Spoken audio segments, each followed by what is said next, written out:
This is the story of a haunted school I'm going to tell you. It happened a few years ago, in a small town not far from where I live now.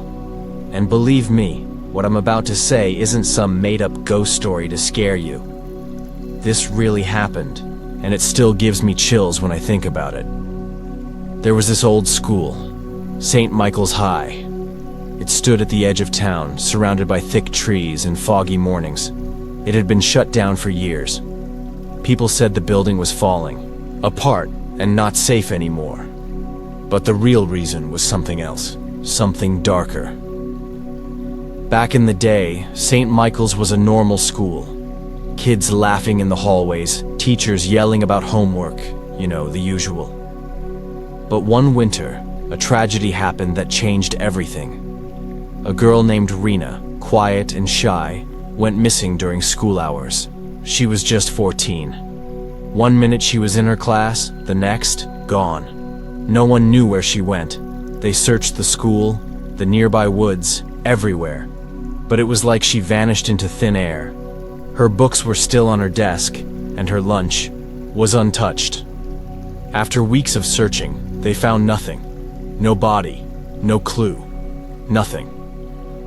After Rena disappeared, strange things began to happen. Students started hearing whispers in the empty hallways. Teachers reported seeing shadows that didn't belong to anyone. One janitor quit on the spot, pale and shaking, saying he saw a girl staring at him from inside a locked classroom. Her face was pale, eyes wide and empty. Soon, more students started to complain. They said someone was pulling their hair when no one was around. Lights flickered, doors slammed shut on their own. And sometimes, if it was really quiet, you could hear a soft sobbing echo through the halls. Then one day, a boy from the 10th grade collapsed in the middle of class.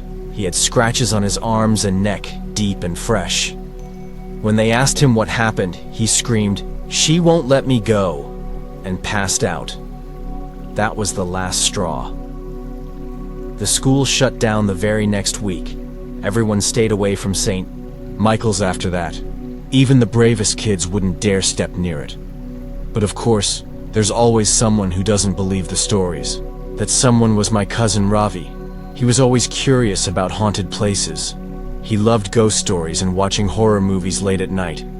So, when he heard about St. Michael's, he just had to go see it for himself. He begged me and two of our friends, Neha and Imran, to go with him. At first we said no. We weren't stupid. But Ravi kept pushing and finally said, "Just 1 hour. We'll go during the day. What's the worst that can happen?" And just like that, we were standing at the gates of St. Michael's the next Saturday afternoon. The building looked worse than I imagined. Broken windows, cracked walls. Nature was trying to take it back. Vines crawling up the bricks, weeds everywhere. But the strangest thing?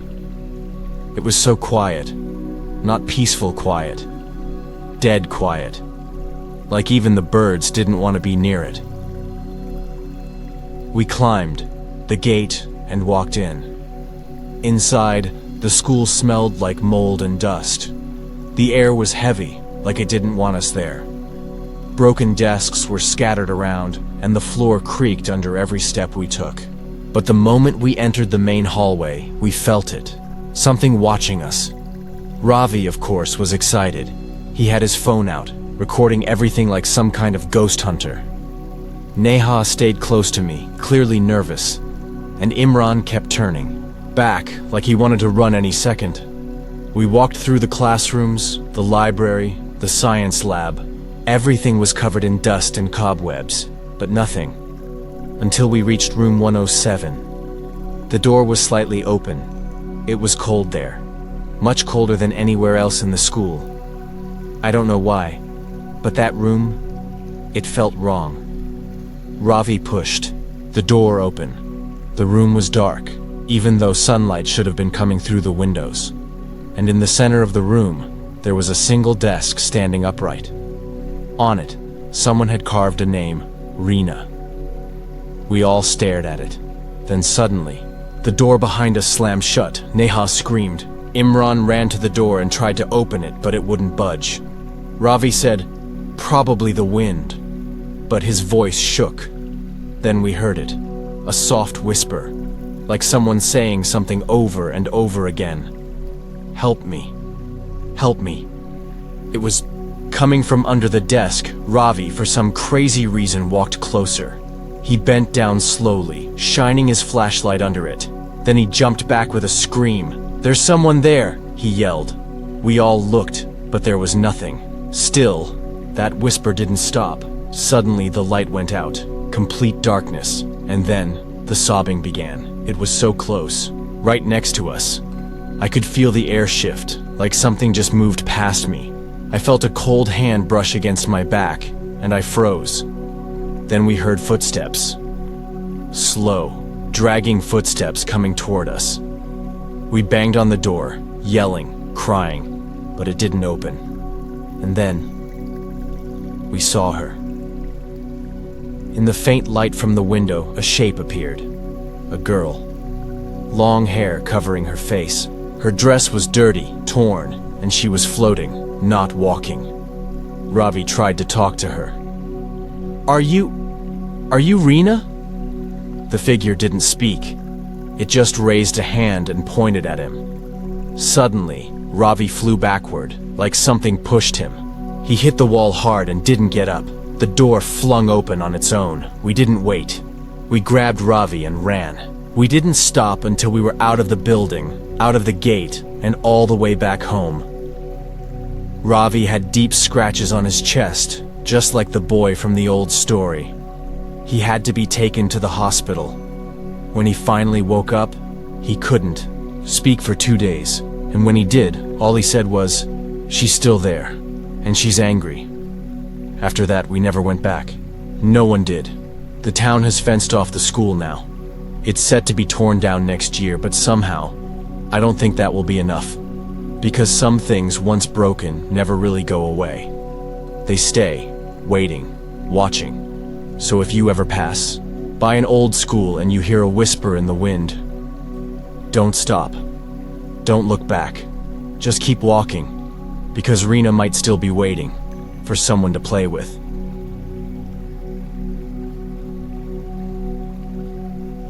This is the story of a haunted school I am going to tell you.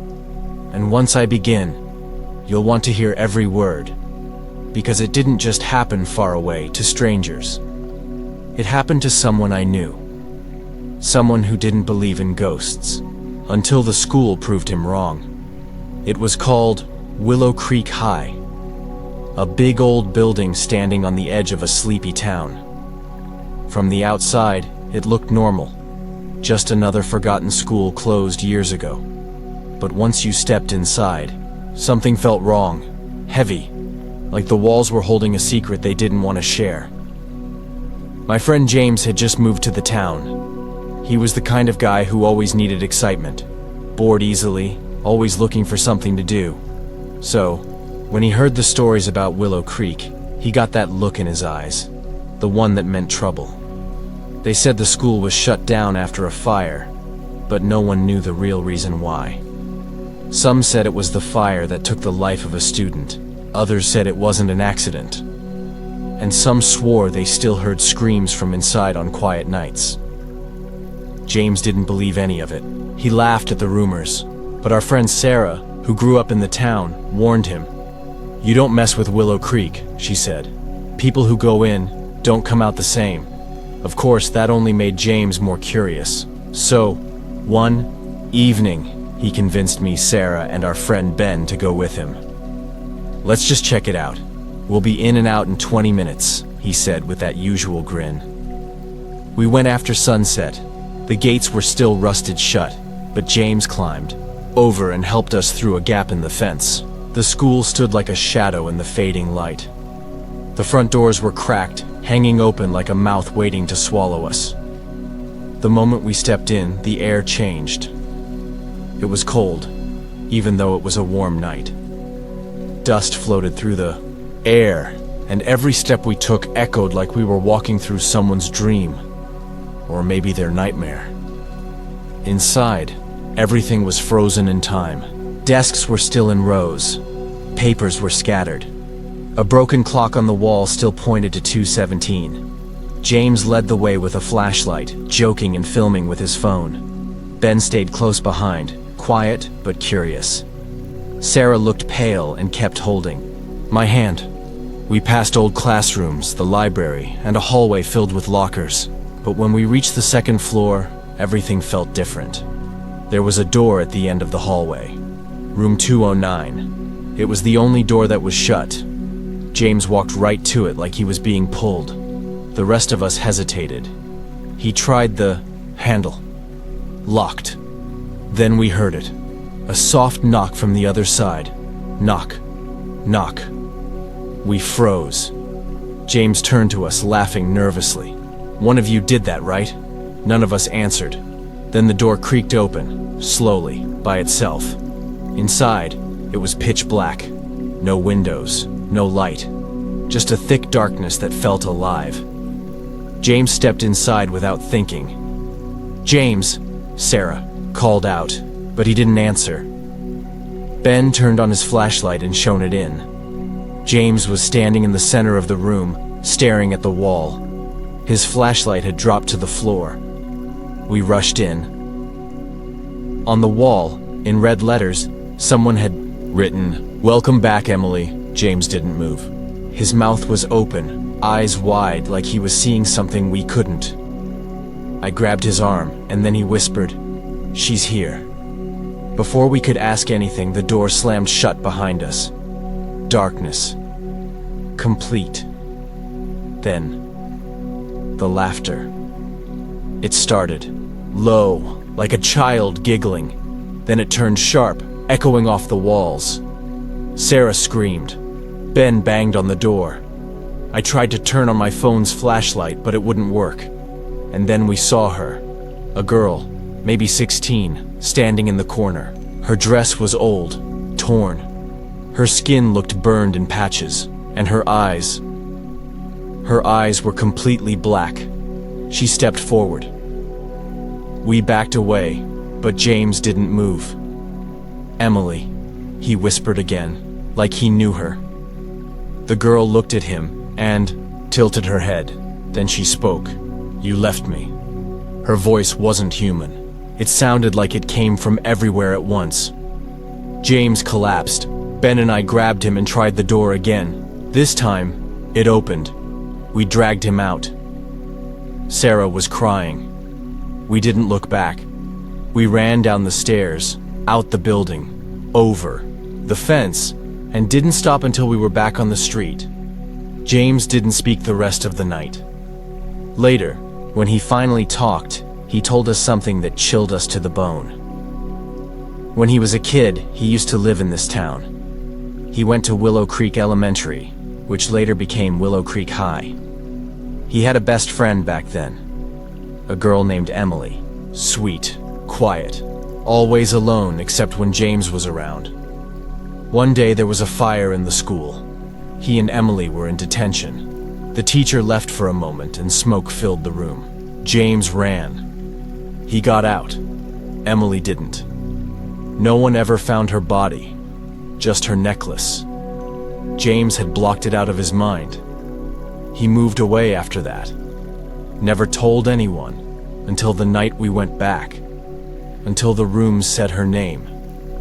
He believes now. All of us do.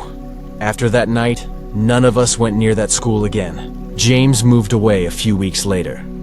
He said he kept dreaming of her. Every night, standing at the foot of his bed, whispering, "You left me." They say the school is going to be torn down soon. But somehow, I don't think that will help. Some places don't forget. Some souls don't rest.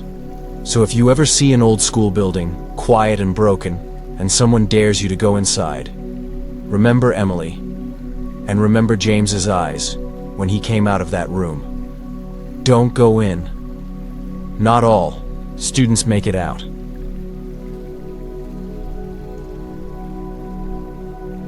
This is the story of a haunted school I'm going to tell you. And trust me, once you hear it, you won't forget it. It's about a place that used to be full of life, but now stands silent, filled with shadows that refuse to leave. This is the story of Eastwood High, and the night 3 friends found out that some ghosts are very real. It all started when my friend Mark moved to a small town. He was new, looking for friends, and the first people he met were me and Emma. We were both curious and brave, always up for a challenge. One afternoon, Mark heard about Eastwood High, a school shut down for nearly 20 years after a terrible accident. Nobody went there anymore because strange things happened inside. Doors would slam, lights flickered, and some even said you could hear footsteps echoing in empty hallways at night. Mark, being the kind of guy who didn't believe in ghosts, said, "Let's check it out. What's the worst that could happen?" Emma and I weren't sure, but the thrill was too tempting. So, one Friday evening, we decided to explore Eastwood High. As we got closer, the school looked even creepier than the stories said. Its tall windows were cracked and dirty, and the metal gates hung loose on their hinges. The sun was setting, painting the sky orange and red. The perfect time for something spooky, right? We climbed through the broken gate and walked up the cracked steps to the front doors. The heavy double doors creaked as we pushed them open, and a cold rush of air hit us. Inside, the smell of dust and old wood filled our noses. The hallway was long and dark, lit only by the weak beams from our flashlights. We walked slowly, hearing the sound of our footsteps echoing. "Guys, this place gives me the creeps," Emma whispered. Mark laughed. "Relax, it's just an empty building." We passed classrooms with overturned desks and peeling paint. Then, we reached the staircase leading to the second floor. As we climbed, the air grew colder. I swear I saw something move at the end of the hallway, but when I blinked, it was gone. On the second floor, we heard a faint sound, like a girl crying. "Did you hear that?" I asked. Mark nodded. "Probably the wind." But Emma looked worried. We followed the sound to the old music. Room 213. The door was half open. The crying grew louder as we approached. Mark pushed the door fully open, and inside, the room was covered in dust. But on the piano, something caught our eyes. A single red rose, fresh and bright against the decay. Suddenly, the crying stopped. Room fell silent. Then, from the corner, a shadow moved. Emma gasped. A girl stepped out, pale and fragile with long black hair covering her face. Her clothes were torn and dirty like she had been there for years. She looked at us with eyes full of sadness. "I'm Lily," she whispered, voice barely audible. "Help me." Mark stepped forward.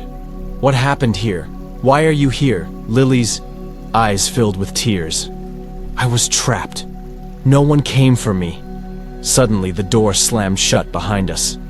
The lights flickered, and the temperature dropped even more. We tried to open the door, but it was locked tight. Panic set in. Lily began to cry again, her sobs echoing through the room. Then she said something chilling. "He's coming." We asked, "Who?" But she only shook her head. The shadow in the corner grew darker, thicker, like a black smoke curling around the walls. Mark tried to calm us. "We'll get out of here. Stay close." But the shadow moved fast, and the room shook. The piano, keys started playing on their own. A haunting melody, slow and sad. Emma clutched my arm. "We have to get out." We searched for a window or another door, but there was none. The shadow crept closer. It felt cold, like freezing wind. Lily suddenly screamed and ran toward the shadow. "I won't let him take me again." The shadow lunged, and for a moment, it seemed like Lily was pulled into the darkness.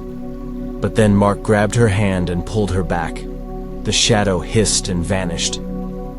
The door unlocked with a loud click. We didn't wait. We ran down the stairs, out the school, and didn't stop until we were back in the streetlights.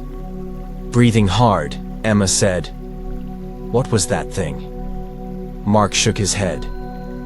"I don't know. But Lily, she wasn't alone." We went back the next day and asked the town librarian about the school's history. She told us that many years ago, a fire broke out during a dance at Eastwood High. Lily was a student there. She was caught inside and couldn't escape. Some said the fire was caused by someone jealous, but no one was ever charged. Since then, people said Lily's spirit haunted the school, waiting for someone to save her. Mark, Emma, and I never went back, but sometimes, at night, I hear the same piano melody in my dreams, and I wonder, is Lily still waiting? Or has the darkness found a new home? So if you ever hear the soft sound of a piano in an abandoned school, don't stop to listen. Because some ghosts don't want to be found, and some secrets are better left alone.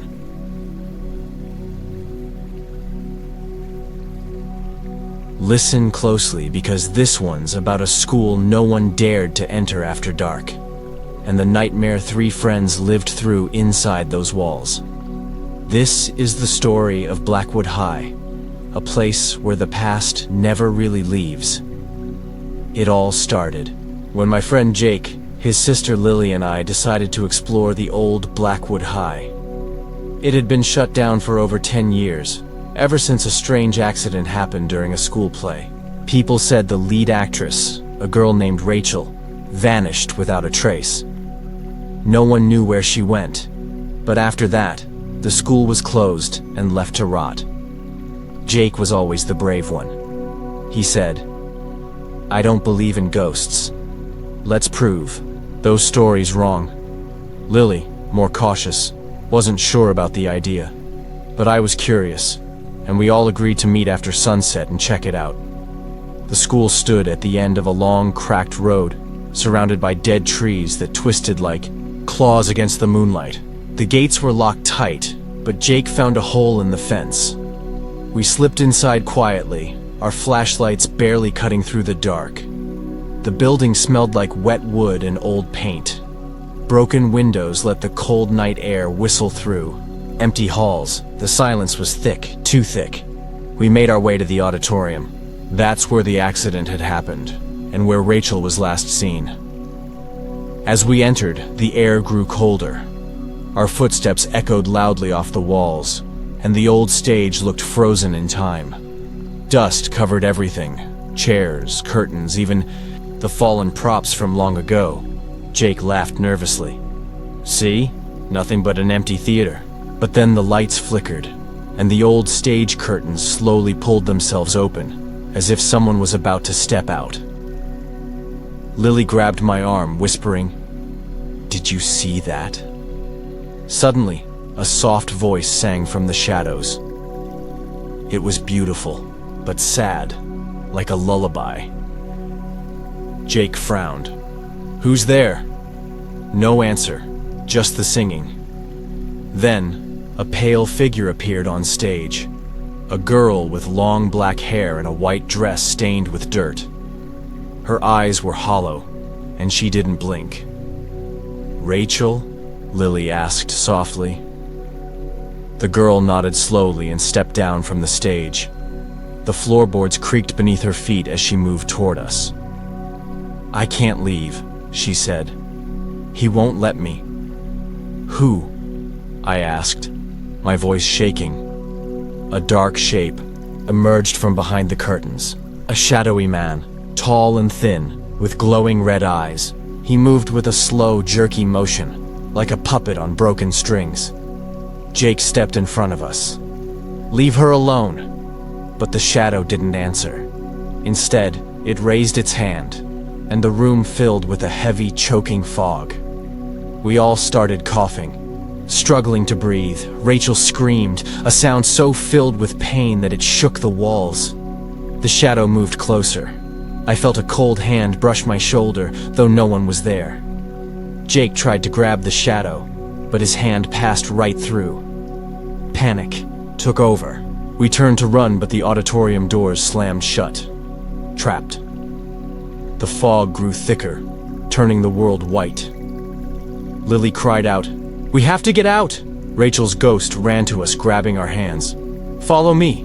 We stumbled after her through a maze of corridors that seemed to shift and change, like the school itself was alive and trying to trap us. At one point, the shadow appeared again, blocking our path. It hissed and reached for us with long, clawed fingers. Jake shouted, "Don't let it touch you!" We dodged and ran until finally Rachel led us to an old classroom. The door was cracked open just enough for us to slip inside. Inside, the air was still, but the feeling of danger didn't leave. Rachel turned to us and whispered, "I was trapped here because of him. He wanted to keep me silent forever." We asked, "Who is he?" She didn't answer directly. Instead, she pointed to a scratched message on the blackboard. He never forgave.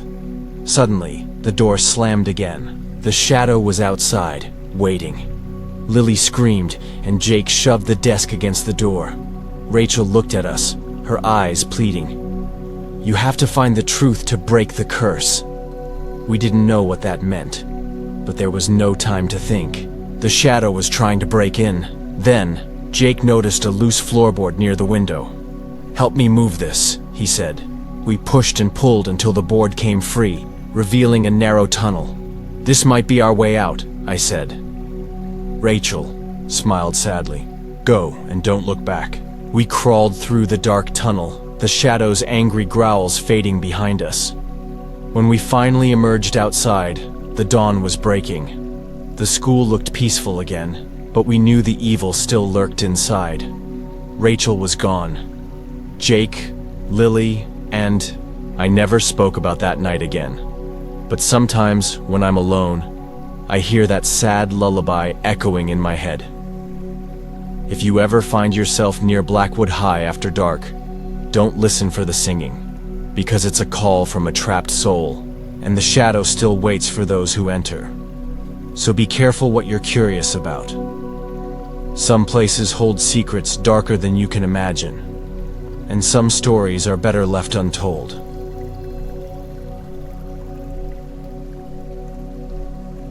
I'm going to tell you a story that will make you think twice before stepping foot inside an old school after dark. This is the story of Ravenwood High, a place where every whisper echoes and shadows seem to move on their own. It's about 3 friends who went looking for answers and found something far worse. It all started when my friend Emma called me late one night. She was panicked and breathless. "Jake, you have to come to Ravenwood," she said. "Something's wrong there. I don't know what's happening, but I'm scared." Emma and I had known each other since childhood, and we shared a love for adventure. But this time, her voice sent a chill down my spine. I grabbed my jacket and met her at the edge of town near the school. Ravenwood High was abandoned for nearly 15 years. The last day it was open, a fire broke out during final exams. 3 students went missing and were never found. The fire was blamed on faulty wiring, but rumors said it was something else. Something no one wanted to talk about. Emma's eyes were wide and shaking as she led me to the school's front gates. "I was there tonight," she whispered. "I heard voices, and the lights turned on by themselves." I stared at the tall, broken building, windows boarded up or shattered. A full moon lit the cracked parking lot. My heart was pounding. "We have to see for ourselves," I said. Reluctantly, Emma nodded. We slipped through a gap in the fence and pushed open a side door that wasn't fully locked. Inside, the air was thick with dust and something else. Something cold and heavy, like the weight of 100 secrets. The hallway stretched ahead, dark and silent except for the soft creak of our footsteps. Suddenly, a flicker of light came from the gymnasium at the end of the hall. "Let's check it out," Emma said. We moved slowly, flashlights cutting through the shadows. When we reached the gym, the doors were wide open. Inside, the bleachers were empty, but the old basketball hoops swayed slightly, as if touched by a ghostly hand. Then, a voice called out, soft and trembling, "Help me!" We froze. "Who's there?" I shouted. No answer, just silence. Then, from the corner of the gym, a girl appeared. She looked about our age, wearing a school uniform stained with ash. Her skin was pale, almost glowing in the moonlight. "I'm Sarah," she said, voice barely a whisper. "Please, help me find the others." Emma took a step forward. "Who are the others?" Sarah's eyes filled with tears. We were trapped in the fire. We couldn't escape. Suddenly, the gym doors slammed shut behind us. The lights flickered on and off, and the temperature dropped. I felt a cold breath on my neck. Then, the shadow came. Not a person, but a dark, shifting shape that seemed to absorb the light around it. It moved toward us slowly, dragging a trail of smoke and cold. Sarah screamed, "It's the fire spirit! It wants us back!" Emma grabbed my arm. "We have to get out!" We ran to the doors, but they wouldn't budge. The shadow circled us, whispering in a voice like crackling flames, "You cannot leave." We backed away toward the bleachers, but the shadow's tendrils reached for us. Suddenly, Sarah stepped between us and the shadow. "No," she cried, "not anymore." She raised her hands, and a bright light burst from her chest. The shadow hissed and recoiled, then vanished with a scream that echoed through the gym. The doors swung open. We didn't hesitate. We ran outside and didn't stop until we reached Emma's car. Breathless, she said, "Sarah saved us." I nodded, still shaken. The next day, we went to the local library to learn more about the fire and the missing students. We found old newspaper clippings about Sarah and two friends who disappeared that night. It said they had been trying to warn the school about dangerous wiring but were ignored. Some said their spirits were trapped, still trying to protect others from the same fate. Emma and I never went back to Ravenwood High. But sometimes, when the wind howls just right, I swear I hear Sarah's voice, calling for help, or maybe warning us not to forget. So if you ever find yourself near an abandoned school at night, listen carefully. Because some stories aren't just stories, and some ghosts are still waiting.